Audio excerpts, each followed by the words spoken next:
the key word. Ooh, are we live? We're live, Joe. How the hell are you? This is Tequila Talk, everybody. It is where the very intelligent, talented Joe Walsh, the real rock star Joe Walsh. By the way, Cliff, for the record, you're drinking man's tequila. I made a little margarita, so I'm drinking ladies' tequila. Sorry, babe. That's okay. Hey, we need to start off with our shot. What are we doing a shot to this week? I'm gonna do my shot to Pam Bondi's perseverance under pressure, her intelligence, grace, wit, and charm. How about you? Drink your shot to that. I will do my shot in scorn to every of my former right-wing media colleagues who, because of Pam Bondi, they all said, oh my God, she should be fired. She should be in jail, because they don't have the balls to say that it's Donald Trump who's behind this entire cover-up. It ain't Pam Bondi. There you go. Excellent. Oh, how are you, partner? I'm doing well. I mean, there was yesterday with Pammy. She seems angry. She seems not that well informed about this whole being a lawyer thing. And maybe when she solicited that $25,000 contribution from the Trump Foundation for a super PAC, illegal, they should have known that she wasn't necessarily the right person for the job. She hadn't shot enough puppies, or had her mom write letters about how she hated her. Yeah, but Cliff, again, she is what she is, and she was a national embarrassment yesterday for 5 hours. She was despicable, horrible, all of that. But the proof's in the pudding. Trump put out a post this morning commending her. Thank you, Pammy. You said exactly what I wanted you to say.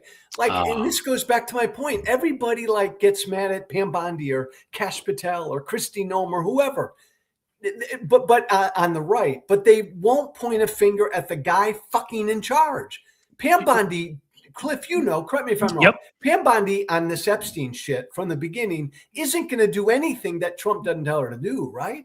No, of course not. I mean, you're absolutely right. They're all like facsimiles, if I can use the word. Back in the old days, that's where we got faxes from, everybody. Facsimiles of Trump, they're just weaker, sort of not as successful at being con artists and criminals. And yes, he's a convicted felon, everybody. So I don't have to say alleged, adjudicated rapists, people accused of sexual assault of minors. But that wasn't enough evidence. I mean, nobody saw any evidence. See, you know what we're going to talk about? First of all, because we'll finish off our talk last time, just so you all know, we're going to explain the significance of my tequila, which is 1800. It's got a whole bunch of key significances, if that's a word, to both our political moment, and we're going to tell you about why 1800 was significant for tequila. And then I'm also going to get into a story about a former presidential candidate and DNC chair, and I bet you can all figure out who it is from that description. That's funny, connected to this too. And then we can talk about all sorts of shit. Joe's gonna tell stories too. But Cliff, the first I love this idea, and this is your bottle of tequila week, so you get to tell the story behind your tequila. Okay, that's bring perfect. It home, partner. Let's do it. So the only thing I wanted to say was, because we had that whole riff last week on Democratic leadership. If you saw how Ted Lieu responded with not only how he talked to her and called her, said that she committed perjury in that hearing, but then also, I need another sip too.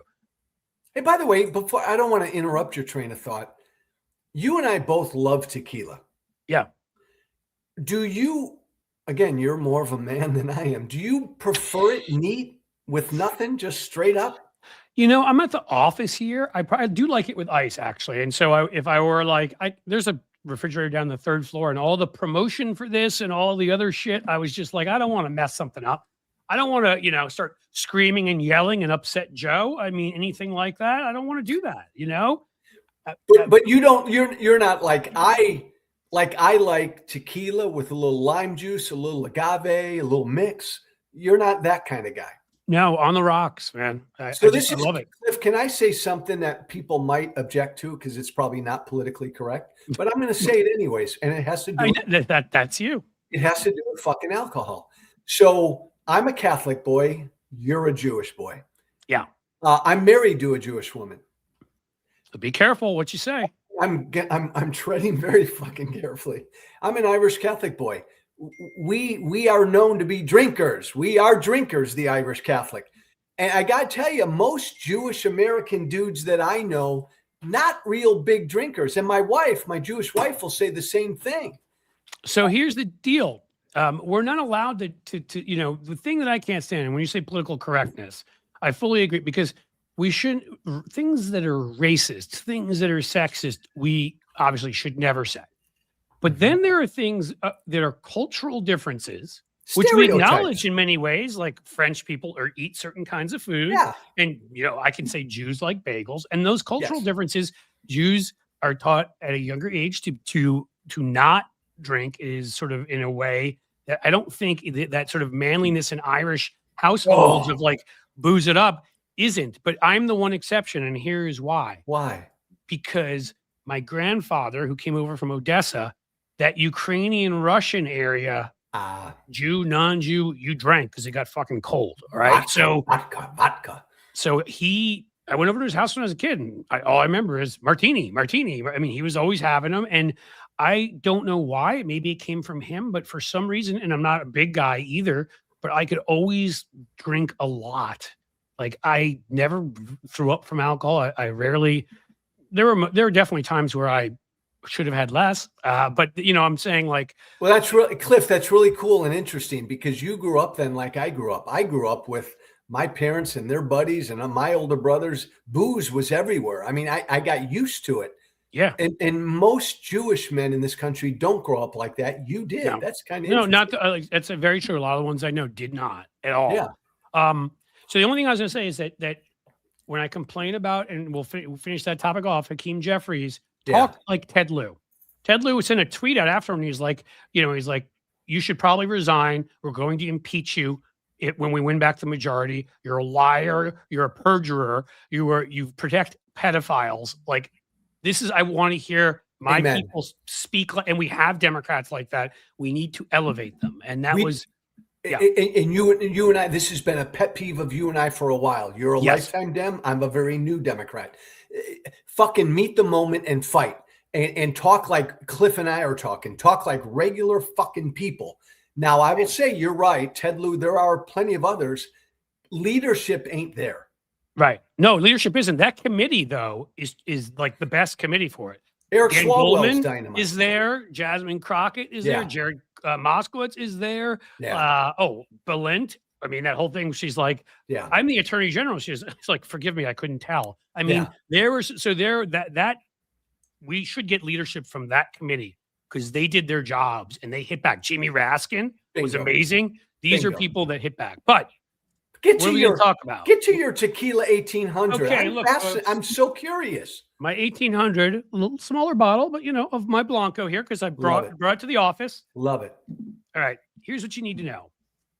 This stuff, and this is what connects. We'll talk about the political significance. Why I thought 1800, because that's what this show is going to be about: tying our tequila drinking to what goes on in the world. Bingo. So first, I'll give you the tequila background. The Beckman family owns, who also owned Jose Cuervo, 11 generations of Mexican Jalisco, which I don't speak Spanish. Je parle français.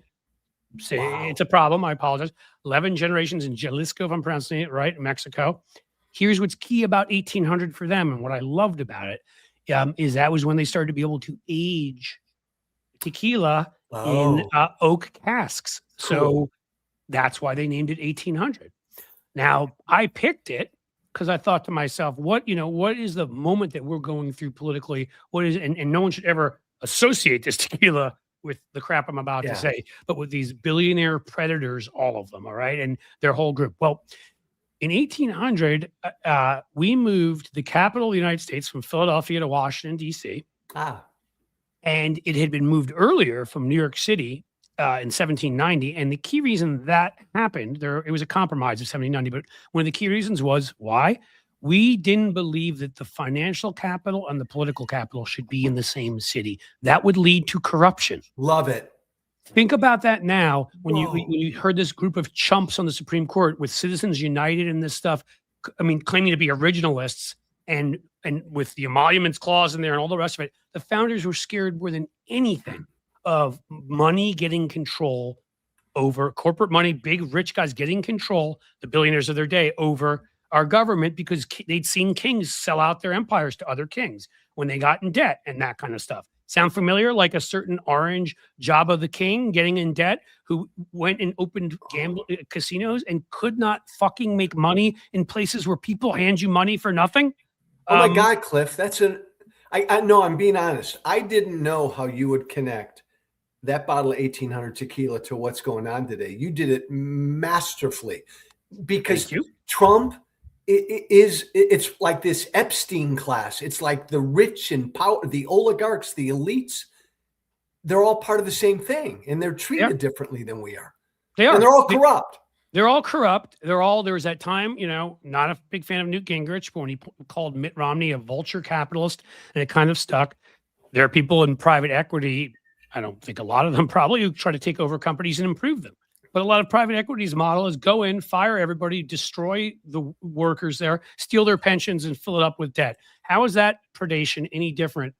If you think about it, the mindset of destroying people's lives is the same mindset of somebody who would be a predator on women, on young girls, on our democracy, the institutions of our democracy, like Elon Musk going and becoming a predator on those, the way he had to sign an agreement with a woman who charged him with sexual assault at SpaceX. And he paid and signed an agreement. It's connected. The mindset's connected. Our founders, and they had their issues and they had their problems, and I'm not saying they were perfect, but they knew the connection between wealthy individuals and destroying governments and destroying empires and countries. And they did everything they could, including moving the capital, to try. There was no internet back then, believe it or not, to try to move these things away from each other. No such thing as a lobbyist. That would have been considered to be so low class back then, to use your, I don't know if you ever saw the John Adams. It's amazing. The miniseries. He wouldn't even let his son-in-law use his name when he went out to get a job, because he was like, that would be coarse and classless. And Cliff, we are a million fucking miles away from that, aren't we? And I say, as a former member of Congress, lobbyists rule, they rule, money rules. And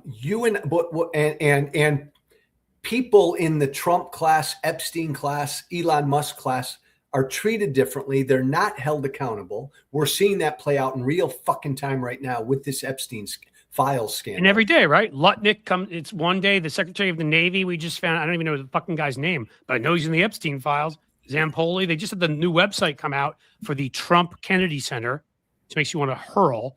But Zampoli, whatever his fucking name is, who runs the place, also in the Epstein Files. But they're everywhere. But this is what's so cool about you and I. If I can pat us both on the back. Yes. You're a long time. Please pat me in the back. Hold on. Raise your glass. Oh, how'd we not drink for a little while? That crazy. By the way, 12-inch rule on you. That fucking glass needs to be less than 12 inches from you. Fair. You're a long-time Dem. I'm a very new Dem. We can have conversations, and I think people listening to us now, we have a lot of new listeners and watchers. There was a day that Cliff Schecter and Joe Walsh couldn't fucking stand each other. Yeah. There was a day where Cliff Schecter and Joe Walsh were like just taking shots at each other on social media and TV, whatever. We found, you and I got to know each other, and we really liked each other. Yes. And then we found out that our big beliefs were fucking identical, even if we disagreed on policy. There is that. And I think the key thing is, and this is why I think encourage people to support what Joe is doing with his conversations, going out and just getting people to talk. When we humanize people, and we realize they are people, and look, you have taken credit, you've taken responsibility, accountability, in a way I have rarely seen anyone. I said this to you. I found an old tweet of mine. I show up here when I think you were saying something. It was about 3 years ago about, you're a man, something about a man without a country at that point or whatever. And I just told you how much I appreciated you, that it took what courage it took for what you did, because you just threw it away. People don't understand Joe had a very successful like radio show. Could have done what all these other losers. I saw Joe looked earlier at some of your stuff. Saw you ripping on Scott Jennings. Enjoyed it. Fuck Scott Jennings. The little pants wetter himself. I mean, that guy's such a little. But Cliff, fuck CNN. CNN knew what they were doing. They own it. They do. They've given him a platform. I don't say this a lot. I back in the day before I turned, I was on a track to replace Rush Limbaugh. I mean, I believe it. I was going to be just boom. And then I walked away from all that. But here's what I was going to say. Even with all of that, there's a lot of policy you and I disagree on. You brought up money in politics and Citizens United. I got no problem with money in politics. You and I would probably have a very different campaign finance reform notion. Yeah. But like we can talk about that or any issue. We should be able to. See, the thing is, you are sitting here in front of me, and I'm sitting in front of you. I'm trying to claim that in good faith, and I think that is the key. Is that what I can't take, and why I always was considered a dick. And Hannity called me an asshole one time. I like to. That's a badge of honor, Cliff Schecter. It is. I like to brag about that one. And you know, that's because when people show up in bad faith, the way someone like Scott Jennings does there, like I don't even take them serious. I wouldn't have taken Pam Bondi seriously. I would have just been ready with a bunch of mockery and whatever, because she wasn't going to answer any serious questions. You knew she wasn't, you know, but having conversations with people that I like as people that I happen to disagree with and some stuff, there are lines you can't cross. And you know what? You showed that because over those lines, you left your party. So to me, there are lines, you know, people that would overthrow our democracy and don't feel that our Constitution is something that's, you know, somewhat important. Peaceful transfer of power, you know, the rule of law, which again, I didn't even get to, because the other thing that happened, why 1800 is so fucking perfect, Joe, is that in 1800 was the first peaceful transfer of power in the United States from one party to another. John Adams lost to Thomas Jefferson. They said a lot of nasty things about each other, which people don't believe, but they did back then, in pamphlet form. And guess what? He conceded, and there was a peaceful transfer of power as we moved the White House to Washington, D.C. Think about what happened on January 6th, 2021 versus what they were able to do in 1801, which was probably March settings. I think that's when it used to be before we changed the time schedule. So 220 years later, after 1801, 220 years later, for the first time in American history, an American president lost an election and refused to accept the result. Yeah. And then he committed crimes trying to overthrow the election. But again, we were on a roll, Cliff. It had never happened. You and I have been involved in really tough elections, winning and losing. But fucking you man up, you accept the will of the people, and you move on and fight another day. Sometimes you think some shit happened. You even might think some votes got suppressed. You might even think some things happened. But in the end, as long as it seems to be basically, as you know, you fight for everyone to be able to vote. I always will do that and believe that. But when you have what you think is a fair election where people generally went out and were able to vote, able to exercise their right to do it, then yes, like not admitting that you lost something makes you the biggest loser in the world. We all lose at things. Again, this goes back to about you, what you did when you said, you know, one of my favorite things you've ever said, Joe, you'll love this. I was an asshole. Yeah. You've said that a bunch of times, and look, I've said that in other areas of my life. We're all prone to things. I'm far from perfect. Trust me. Well, you know what's hard, partner, is, and I got to live with this. I helped get Trump elected the first time. Yeah. I got to go to my fucking grave with that. And that makes me just profoundly sad, but it's why I do what I do now. But I got to live with that. But you were sitting here saying this. You're not somebody who like grifty move to the other side, you know, asks 127 times in everything they do, please subscribe, give me money, do this, do that. Like, that's not you. Oh. You are, you know, if anything, you're not, you are modest about it. As a Jew, I'm going to push you to ask. Talk about stereotypes. You're right, Cliff. I know. I can stereotype. No, you're right. I'm cool. But in all seriousness, that's the thing, is that you've always been genuine, and at least in your dealings with me, from the first time you reached out and you're like, I think I was sort of shocked. We'd start speaking like a little nicer to each other on Twitter. You'd start opposing Trump some of the time, Right? And right. I think I made a joke, and I looked for this tweet, and I cannot find it. Where it was one of my favorite ones I ever sent out, where I said, well, here's a plot twist: woke Joe Walsh. Yeah. And Yeah. I can't find it anywhere. And you sent me somebody, said, give me a call. And that's when you told me that you were profoundly upset with, Trump, and that Republicans following him. And I could see it in some of the things you've been tweeting. And again, to call yourself an asshole, to say like, I'm going to change, to say what you've given up. I mean, that's an example. What Tom Massey is doing right now. Yeah. It's an example. And I disagree with him on all sorts of shit. But like, let's call truths. It takes two to tango. So I took a blowtorch to my career to do what was right. But Cliff, you were willing to engage with me. And I got it. Even to this day, there are plenty of people on the left and plenty of Dems. I've only been a Democrat for 9 months who are not still ready to embrace me. Again, every time you say I've been a Democrat for 9 months, I want to make an abortion joke, and I don't. So just so you know that I'm holding back, just for my respect for you. Go ahead. No, Thomas Massey is going through that right now, completely. Mm-hmm. And Trump's like supporting some primary challenge to him, right? He is. So I was going to tell people, I mean, that's the thing. More shit goes on than you would think in Cincinnati. Yeah. I was just at my gym the other day. They've got 2 of the 6 TVs on Fox News. Somebody kill me.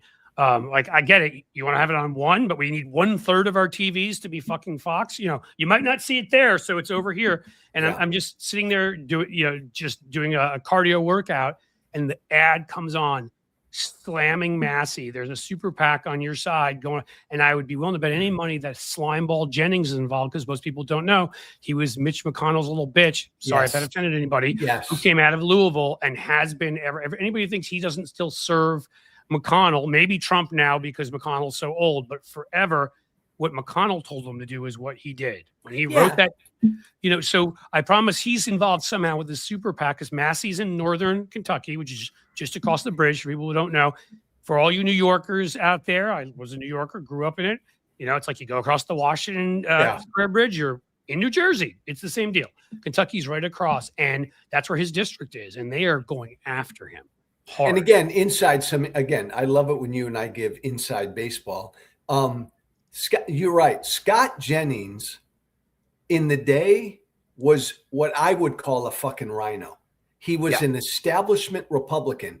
Back in my Tea Party days, Scott Jennings hated us. We were crazy right wingers. And he realized after Trump won that if I'm going to keep getting my bread buttered and make money, I got to become MAGA. And you and I know this because we know so many people like this. We can't be this way. He plays a role. And if you play a role, you'll make money. So he says things he doesn't believe. CNN gives him a fucking platform. That's what's so ridiculous. Because again, have somebody on in good faith. Even if there's somebody who, I don't know if you can argue for Trump in good faith. I think it's pretty impossible. Oh, you can. No, you can. There are plenty that can. Okay. Yeah. And if you can, put somebody on like that. But this guy, again, as you said, it was never even about like being. Never. And he has no ideology. Like Mitch McConnell told him, we're going to spend a whole ton of money in this bill. A guy like you from the right would say, the spending is insane. Yeah. And Scott would like go after you because that's what Mitch told him to do. And I keep saying to everybody, I know how PR works. I know how politics works. You do too. That is why I know for a fact that Mitch McConnell, and all these rumors are out there, initially intended to convict Trump. And he, however long he lives, he can live with that. I think he knows what, because all his little sycophants went out and wrote pieces like the way Scott Jennings did for CNN.com on how awful Trump was. Yeah. How Trump was attacked our Constitution and we couldn't put up with this and we needed to move past Trump and all this stuff. Hey, and Cliff. that was to give Mitch cover to get the 10 votes to convict. Cliff. And then Mitch chickened out. Privately, what does Mitch McConnell think of Trump? Oh my God. Hates he hates him. He thinks he's uncouth. He thinks he's despicable. He thinks. So to everybody listening to us, Scott Jennings was Mitch's right-hand man. Yes, Scott Jennings felt the same way about Trump, period. exactly. And when Mitch told him to hate Trump and give me some cover, because there already were 57 votes to convict in the Senate, and McConnell has helped fund a lot of people. He was going to bring along, the other 9 besides himself. So they had the votes, and something changed. Whether he didn't have them in the end, even though he funded so many of them, or he chickened out, which is what I think. He just figured out Trump will go away. Well, great. That helped a lot. And so that's in the end, everybody underestimated, that this guy's an insane zealot and was always going to keep nothing. There's no barriers that stop him. He busts through walls. He doesn't see, like the rest of us do. Like, maybe that's something I shouldn't do. That's never occurred to Donald Trump. It goes to your bigger point, partner. You talked about people of good faith, and I think our listeners need to understand there are a lot of people on cable news, and there are a lot of people on Substack and social media who are thought leaders and talkers and thinkers, whatever, who feed their audience shit they know their audience wants to hear. Yep. It's on the left too. I hope you guys it's on all the know left that. and the right. It's worse on the right, but it's on both sides. Yep. I could never be that way. You could never be that way. No. And I think that's important. It's hard for subscribers and listeners and followers. They got to decipher their way through this. They do. But you got to be what you got to be. And it's why I knew I could never work. I could work for a campaign, for a period of time. I never worked on Capitol Hill because I was like, I would get fired a lot. You would have gotten kicked off of Capitol Oh my God. Hill. I mean, I got fired from a bunch of jobs anyhow, just because Cliff. campaign jobs, like somebody would scream at me for not doing something that they didn't ask me to do. And people like Scott Jennings would put their head down and be like, thank you, sir. May I have another? I'd be like, how about this? I don't know who you are. Go fuck yourself. I don't think you're a big deal. What are you, some Senate candidate or House candidate? Who the fuck are you? And then I'd get fired. And I'm not saying that's my best quality, but it is. It's a good quality. It's an honorable quality. Do you think Pam Bondi will be fired or she'll resign? I think that there's a very good chance of that happening. I think, it's hard to know because you have to figure out what's going on in the grease-soaked, addled Trump mind, and if he thinks that everything comes back to him, as we all know. Always. So if he thinks she made him look bad there, then she's gone, no matter what he's saying publicly right now. And I don't know. You've got better connections to Trump, at least through some of the people you know. I don't know. He supported her publicly, but he's done that before and then dumped people. Yeah, you're right, Cliff. From the Republicans that I hear from privately who still talk to me, they've been able to move Trump on ice. They were able to convince him, Mr. President, this ICE shit is fucking killing us politically. And he listened to that. And he's adjusted what they're doing. But by the way, ICE is still going to be everywhere. But that had an impact on Trump from what Republicans have told me. On this Epstein Files stuff, with Pam Bondi is his first lieutenant out there. I mean, Donald Trump does not want these Epstein Files out. He does not want names out. I don't think he'll get rid of her because she's the one standing at the gate. Look, on the show I do Amped Up yesterday, I think it was Julie Roginski, our friend of ours. Yeah, love Julie. Julie's awesome. I hope she's here somewhere. I think she said that Ellie's here. Hey, Ellie, how are you? Oh my God, I love Ellie. How can you not? We love, and I've got my awesome the moderators, Cynthia Rice, and we got Jim. They're awesome. Thank you guys for being here. Wait, Substack is down yet again? No way. Of course, it was down like yesterday, right? Yeah. I mean, of course, it would be down during our fucking thing. Oh, swell. Right? Oh, well, here we go. Again, we're just going to keep doing it. Who cares? Fuck them. But Ellie Leonard is absolutely wonderful. And if you're going to follow and subscribe to somebody on Substack, it's got to be Ellie. Well, oh, my God. Lawrence just said, yep, Substack is down. I mean, he said we were up to 4,800 listeners on Substack alone. What the We were fuck? already up there, and it was less than a half hour, which meant it would have kept growing, and we could have hit 6. Oh, my God, Lawrence, does that mean that all those 48 listeners from a while ago, 4,800, they're all gone? Yeah, 4,800 is what it is. 4,800. So we lost our Substack audience. We think so. Yes, said Lawrence. Oh my God, Jesus Cliff. Christ. I mean, Joe and I, we're working our hearts out here. I mean, we're working hard, and we just Substack just, man. Oh my God. Well, that's a big deal, Cliff. By the way, that's a great beginning audience we were growing. I was going to say, because when I've looked at what we've done on some of those other things, if we were there, I don't know when it went down, but if it went down a couple minutes ago, if we were there before we even hit our first half hour, that thing definitively would have broken 6,000, and probably it could have gotten somewhat bigger. And then we'll see after, all on all of the other different platforms. So, we'll figure it out. But oh God, continue. Well, so here's the story I was going to tell, which I think you'll love. I think everybody here who loves politics will enjoy this. So I was going to tie this to my alcohol too, which is, oh, you have a problem. Can we just say it? You have a drinking problem, and I love it. I do. Continue. And my problem is I haven't had enough of this drink yet. Go ahead. Continue. I interrupted you. So it's all right. So back in the day, they used to have, they still have them. I haven't been to them recently, but they would have these Netroots Nation events. Yeah. And I would go and speak at some of these things at various iterations of them. And one time they were starting to grow in stature, and they had, they were like, well, there's even going to be a couple donors here. And because for some reason, Joe, they figured that I'm somebody who may entertain a room. I don't know why. They came in, they asked me, I said, would you like to speak to them? Good. They're all going to be, first Howard Dean's going to talk to them. Oh, wow. And then he's going to sit down excuse me. Sorry. First, you're going to come in, introduce Howard Dean, then he's going to talk to them, and you're going to sit down. So I try to think, all right, what can I do with this and have fun? Now, at the time, he was like this because he'd taken over the DNC, he was doing the 50 state project, which I fully support. Yeah. But he was fighting with Rahm Emanuel and James Carville. Yeah. And so I got up and I started speaking to the crowd, and doing, only a couple of minutes. And I said, and this is just all crazy. I said to him, I said, I know they didn't get somebody famous for you, Mr. Chairman. I didn't get the big shot. I'm like, but think about it this way. Could it be worse? It could be Carville. And, Carville had been saying, fuck Howard Dean and stuff. And so everybody starts laughing, and he turns to me, and this used to be on YouTube, but they took it down. And this is why I brought it up as related to all of this.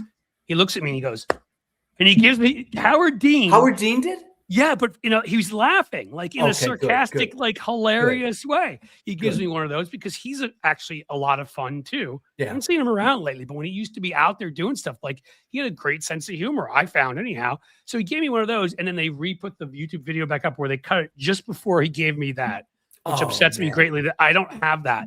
Yeah. But my point was, remember the scream, or think about the fact that even in a room full of donors, some reporters would have reported it. If it had gotten out of that room, that's when they felt like they had to cut the YouTube thing and all that. And think about the fucking guy we have now. Think about what we have now and how that has also changed. So it's like peaceful transfer of power, like in 1800, which didn't happen with Donald Trump, or guy doing this or screaming. And that's how much our system has gone downhill. And plus, I got to tell you a story about how when a former presidential candidate and the chair of the DNC gave me one of those, which, doesn't happen that often. That's a riot. And he was laughing as he was doing it, and the crowd laughed more. And eventually, I wrote speeches and op-eds for him. So it all went well.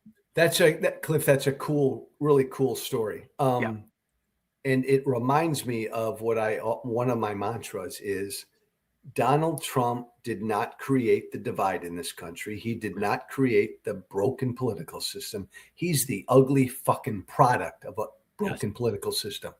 And we always need to remember that. Yes, he's the only president to interrupt the peaceful transfer of power. But I just think back to this past week. He's at a national prayer breakfast last week, and he says, you cannot be a Democrat and a person of faith. You can't be both. He said to a room full of Democrats and Republicans. And then, Cliff, the National Governors Association, they come to DC once a year. They all meet with the president, all of them, no matter the party. Trump a week ago said, fuck it. I'm only inviting Republicans to the meeting. See, this is his natural way of, and this is how he divides, because of that deep insecurity, that same buffoonish sort of Yeah. like grandiosity. Again, I compare him often to like Idi Amin. Like I think of like other dictators who remind me of him in the past that were complete fucking buffoons. Some of these people killed a lot of people, by the way. Pol Pot was a complete buffoon, and then took over Cambodia and forced people into camps who were intellectuals. Trump would if he could. Yeah, he would if he could. So it's not to say that they're not dangerous because of it, but again, that's how they do it. You divide along different lines, and you say, this has always been this bipartisan thing. Just like you don't say to states, you didn't vote for me, so I'm not giving you fucking money. Disaster relief. Who does that? He does. But there's a cool ending to one of these stories. Republican governors 2 days ago said, "Fuck you, Trump. If you're not inviting our Democratic colleagues, we're canceling the meeting." Well, that actually is like all of these little things. People, I know people want more, but they matter. Applaud that. That's a big deal. They stood. Republican governors stood with their Democratic colleagues and gave the middle finger to Trump. I know in the grand scheme of things, not a huge deal, but that's a really big deal. That's good. Actually, it's a bigger deal than people think, because if everybody, if Massey isn't there, if Marjorie Taylor Greene doesn't get in that fight with him, if certain other Republicans like yourself don't speak up along the way, if there isn't these forms of resistance at the lower courts, unlike that fucking corrupt, bloated Supreme Court, if they end up acting like that Supreme Court does, and parade around your weirdo fucking wife, Clarence Thomas, with that Statue of Liberty hat on, and that she was in a cult. She needs help. In any case, she could have been, I knew her well. Well, tell her I say hi, and that she should have been prosecuted, because one could even try to argue that Trump, even that was before the immunity decision over that again, you and I might disagree on this, but I think not prosecuting presidents is not in the Constitution. It was an opinion of a Nixon, like assistant attorney general, Nixon one. I'm with you on that. Total bullshit to me. You prosecute a president if a president does something wrong. And so he doesn't get in trouble. Speech and debate clause sort of protects some of the members of Congress, but somebody still needs to explain to me what it was that protected Ginny Thomas and Kash Patel, who were neither of those things and were involved up to here in that conspiracy. What's so funny about this conversation is you forced me to look back. Ginny Thomas and I were good friends, and you forced me to look back. A congressman from your state of Ohio. This is hard to say. Jim Jordan and I were best friends back in the day. But I know, but I think people need to know where I come from. I mean, that's. Listen, I try to point out to people, if anybody wants to try to figure out. And again, look, you joined that movement. I don't know even your politics before. You ran for Congress and all the years leading up to it. Like, I don't even know that part of your history. I will when I see your ass in DC in a week, 9 days, whatever the hell it is. We're gonna have some fun. But I don't even know all of that led you to that. So yes, you were joining a movement that was filled with these people. Yes. But my point is, anyone can have that kind of can have judgment on certain people, because I will explain to people right now how back in 2008, I wrote the book I wrote on John. Substack is back. Substack is back, Cliff. It's gonna be all 4,800. I'm gonna fucking murder them. Lawrence, do all 4,800 and more now come back? Yeah, talk to me. Lawrence, can you send each of them an email? Lawrence, call each of them and tell them to get back on. Yeah, if you don't, Joe's going to get in a bad mood, and it's going to be a little bit like last time. Lose it on. He will just start screaming shit. Yeah, seriously. Yeah. Where the fuck were we? I have no idea. I know what I was going to say. I was going to admit, and again, because I think this is all important, which is, guess who I was going to have a book event when I wrote my McCain book, in 2008. I was all set to have a book event with my friend at the time, Glenn Greenwald. Oh, wow. Where did that fuckstick end up? Wow. I mean, he might as well, if he's not Putin's fluffer, he might as well be, I've had some judgment calls I'd like to take back on my own. So, again, I don't think any of us are perfect. And I think in the end, if your goal is to convince people to come over, to join you, to meet you in a common place, even if you disagree on certain stuff, well, you've done that. And just technically, partner, I was Tea Party. I'm still Tea Party. The Tea Party became MAGA. And once that happened, I was not fucking getting on that train. MAGA is the antithesis, in my mind, of the Tea Party. No, it's the populist. The problem with the Tea Party is I believe there are genuine folks. I look at someone like Kinzinger, who I know is a Tea Party guy, who I think came there and said the spending is insane and out of control. And I know you're not a fan of him. And no, I don't have anything against not Adam. I get pissed at the name I'm about to say. Oh, but I think he was a good Tea Partier. Was Rand Paul, even though I still get pissed at a lot of what he said. Oh no, look, I still have a lot of. I mean, I think a lot of shit that he says I think is insane. But he stood up to Trump too. I'll give him credit on a number of things, on ICE, on some of these other things. Massey's still Tea Party. Yeah, that's what I'm saying. So again. I mean, look, this is like, I remember when they tried to go after, maybe it was in the primary, Joe Biden, because they're like, you worked with segregationist Democrats to pass it. I'm like, do you guys know what this place was like in like 1970 something? Do you understand that was half the Democratic Party back then? Where like the parties hadn't sorted They don't know, Cliff, because they're too young. So many don't know. Well, shit, I was 2 years old. It wasn't like I knew what the fuck was going on, but people need to read some history. I mean, like, if he wanted to get economic bills passed, guess what? There were certain people that had rancid views on race that he had to work with and others had to work with. And that's the way it was. So I mean, look, I in the end, to me, is we're all on this journey and we end up in different places than we started, and politics is some of it, but it's not everything to everybody else the way it is to us. There's other things. There are many other places in life where one can be a dick and make mistakes. And I've been that person and made some of those mistakes. And I've had to, whether it's come to certain relationships with friends, whether it's come to other stuff, like, we all have to every once in a while look in the mirror about these kinds of things. I just want, and this is why you and I bonded. I just like people who say what they think. They speak their truth. I gravitate toward people like that because that's what I am. And I can't stand bullshitters. I can't stand people who feed me shit they really don't believe. That's the thing, right? Like I don't, again, like, we could beat up on Scott Jennings again because it's fun. And he probably got beaten up in high school and shoved in a locker. Totally. It looks like he was born in fucking docksiders and khakis. Yeah. But as far as I'm concerned, like anybody that will do that. Yeah. And there are some on the Democratic side I know of who are they're like, trust me, close to Pelosi or whatever. Like, I don't know if they're getting paid, but I'm suspicious. And she says something and they repeat it. And it's that, and even when we are not being tough enough, same thing with our leadership right now, when we're not fighting enough. So it is, it is much worse on the Republican side, but that's not to say it doesn't exist on our side. And by the way, Cliff, when you talk about leadership, let's be clear. Chuck Schumer's got to fucking go. Oh my God. That's easy. But maybe you and I disagree on this. I don't think Hakeem Jeffries is made for this moment at all.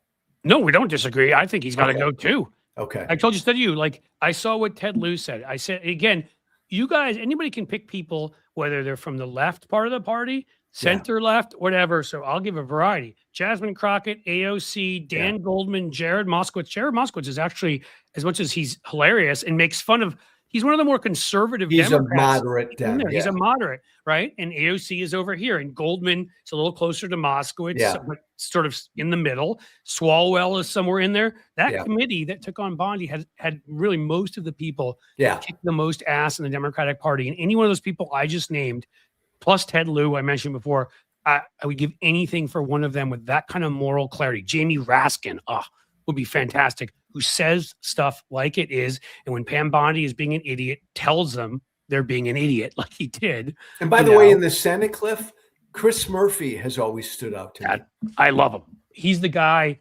He's one of, like, I'd say 3 or 4 that I would pick right now. He's had so much clarity.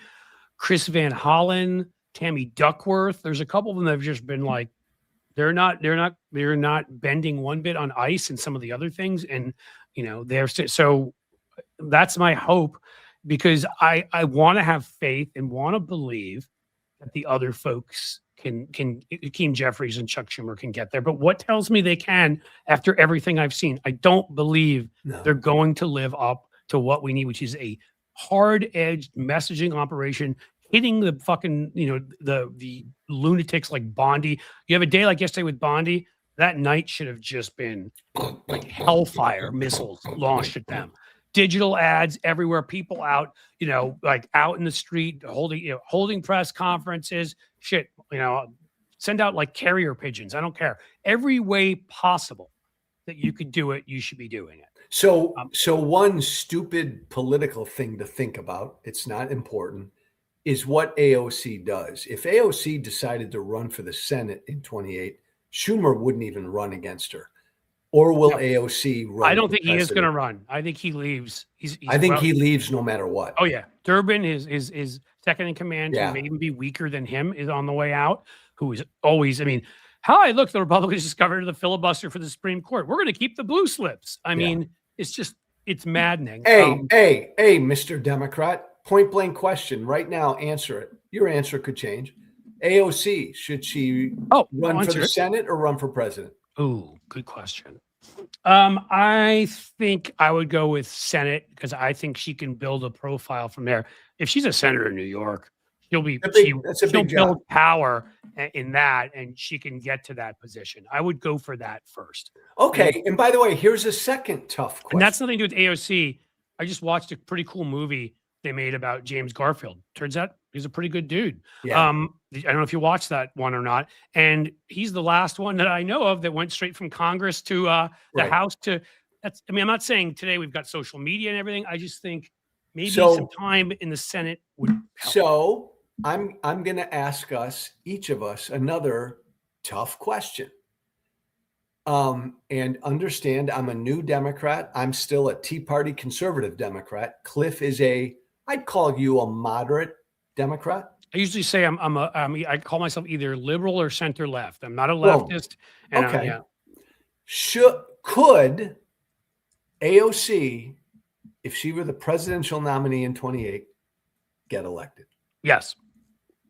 Okay. I didn't think you'd say that, because my answer is absolutely she could. Yeah, no, I absolutely think so, because people don't understand, this, the importance of the quality of candidates. It is not just about what you're saying. Think about all the things that they could say and did say. And I don't know, you might have said some of them, but I'm not going to look it up because I want to believe that you didn't, about Barack Obama. Think of all the things one could do. A guy named Barack Hussein Obama running and all of that, but he was so gifted politically. Whatever you want to say, any people can disagree with his policies, agree with them. Mm-hmm. I agree with many more than I disagree with, but I think, one big not looking back at the Bush administration, I think was a bad moment, because it helped get us here. Those torturers we should have done something about the laws that were broken. And the second thing I would say is bailing out the car companies, but not people who lost their homes. You want to have any populist support, that's a fucking bad look, and it's wrong too. It harms people. But I think Obama did a lot of great things. And look, he got elected to that position, and you would think everything was going against him. I would think the same thing with AOC. What drives Republicans crazy, she has such talent. She's such a good messenger. She is so not afraid of anything. Look, I'll agree with you, Cliff, and her politics are not my politics, but she's a politically gifted person. Yeah, completely. She's to the left of me too, and I would agree with a lot. Smart. I'd agree with a lot of what she did. I disagree with some, but again, I'm rating people as candidates right now, right? Yeah. I can give people in various wings of the party and say they're good, and and that's what there is. So I listen at this point. I absolutely. If Schumer decided to stick in it and I were in New York, I'd vote for her over Schumer in a freaking second. In a heartbeat. Can I bring this to a close? You can. only because. Oh, that's right. Well, you have to leave a little. We don't have as much Well, time. and as I thought. also, we'll talk about it. I'm not public about this, but yours truly has some prostate issues, and right now, Cliff, I got to say it. I've had some prostate issues. Dude, Donald Trump he just poops himself all the time. You can go you can pee. It's good. I am literally gonna pee in my pants in a couple minutes. So you bring us to a close, jerk.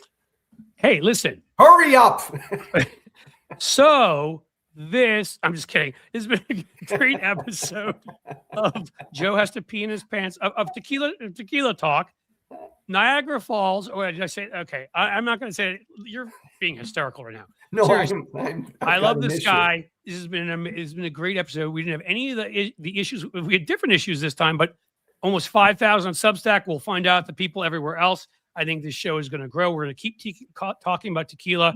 We're going to keep relating tequila, telling you stories about it, but relating it to American history, to American moments, to what makes us American. That there was a peaceful transfer of power in 1800. There was, again, like we moved the capital to not have financial corruption. Amen. And Joe has to pee. I have to pee. And the last thing I'm going to say, Cliff, is I blame Lawrence for Substack shutting down. I blame Lawrence. Let the record show. You should. I'm going to blame Lawrence too, because you guys played that trick on me earlier. We didn't even tell people about. We'll talk about that next week. Yeah, we'll talk about that next time. Hey, thank you so much for being here, buddy. Thanks, partner. Folks, love ya. I got to go pee. All right, you go pee. I will just say goodbye, everybody, quickly. Thanks for joining us here. Bye. I don't think Joe still has a mic on. We won't get one of those naked gun moments, which would be kind of funny if we got to hear him talk and pee. Oh, look at that, Jim. That was nice of you putting that up there for everybody. Subscribe to Joe. He has had a real change. He is a real person. I don't just forgive anybody for who supported some of these things in the past. And the fact of the matter is he's changed and he realized where he was wrong. I'd like to think, again, I'm far from perfect. I've done that in certain areas of my life. So again, I don't even look at that. I got to finish this one up, guys. 1800, peaceful transfer of power, moving the capital to DC, where it became a swamp, even though it wasn't in New York anymore. And 220 years later, look at the shit that we got. A guy from New York, and I'm from New York, so I can say this, who went to DC and brought that side of New York with him, the sleazy corporate monopoly, destroy us side, among many other horrible traits. All right. I hope you've enjoyed this edition. We will be back next Thursday, 6 to 7 for Tequila Talk. Maybe even have a guest here and there. We're figuring this out as we go along, but you will get tequila. We will drink it. We will laugh. We will mock people on the right who suck. We'll talk about some other things. Corporate media sucks, as we did today. And we will also make sure to tell you about the great drink of tequila and say, you really ought to try it. It's fucking good, guys. And right now, in the mood that we're all in, it's Mexican. If you want to piss Trump off, it's a good way to do it. I should probably finish this before I end the show. Thank you for being here. And my friends, as the sun sets slowly in the west, let's see if I can make it work the way I do on my show. Is there? We can't really. As the sun sets slowly in the west,